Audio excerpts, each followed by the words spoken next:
വളരെ സന്തോഷത്തോടു കൂടി ആ കാര്യം നിങ്ങളെ അറിയിക്കുകയാണ്. നമ്മുടെ തൃശ്ശൂരെ 3rd അഡീഷണൽ സെഷൻ കോടതി വിധി പറഞ്ഞിരിക്കുകയാണ്. ഇവരുടെ രണ്ടാമത്തെ ഫ്രീസിങ് പെർമനൻ്റാക്കി മാറിയിരിക്കുകയാണ്.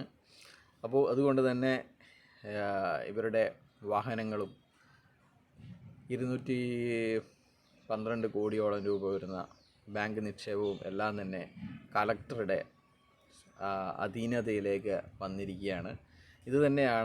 ഇതൊക്കെ അറിയുന്നത് കൊണ്ട് തന്നെയാണ്, ഇത് തട്ടിപ്പ് കമ്പനിയാണെന്ന് അറിയുന്നത് കൊണ്ട് തന്നെയാണ് നമ്മളൊക്കെ കഴിഞ്ഞ 16 മാസമായിട്ട്, കഴിഞ്ഞ 2023 സെപ്റ്റംബർ മുതൽ ഈ കമ്പനിക്കെതിരെ, ഈ തട്ടിപ്പിനെതിരെ, ഈ തെണ്ടിത്തരത്തിനെതിരെ, കഫൻ തുന്നികൾക്കെതിരെ ഒക്കെ പറഞ്ഞുകൊണ്ടിരുന്നത്.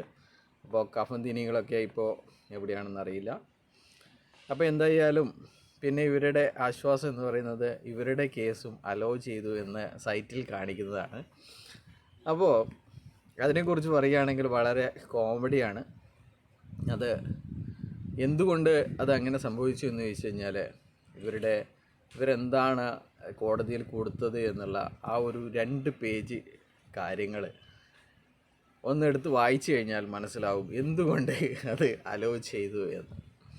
അപ്പോൾ അതുകൊണ്ട് അത് അലോ ചെയ്യേണ്ട ആവശ്യമുണ്ട്.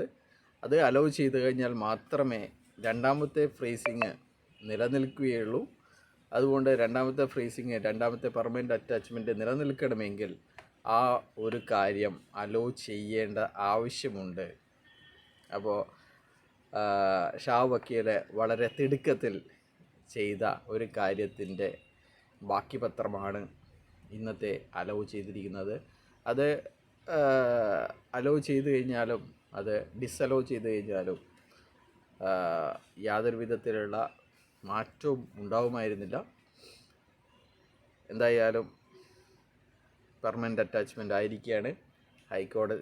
സെഷൻ കോടതി വീണ്ടും ഹൈറിച്ച് ഒരു തട്ടിപ്പ് കമ്പനിയാണെന്ന് പറഞ്ഞിരിക്കുകയാണ്. ഇനി വിധിക്ക് വേണ്ടി കാത്തിരിക്കുന്നവർക്കും വിധി വന്നു കഴിഞ്ഞാൽ നമ്മളൊക്കെ കമ്പനിക്കെതിരെ, മണി ചെയിനെതിരെ പ്രതികരിക്കാമെന്ന് പറഞ്ഞവർക്കൊക്കെ വേണമെങ്കിൽ പ്രതികരിക്കാം, അല്ലെങ്കിൽ വീണ്ടും അവരെ താങ്ങിക്കൊണ്ട് നടക്കാം. ബൈ.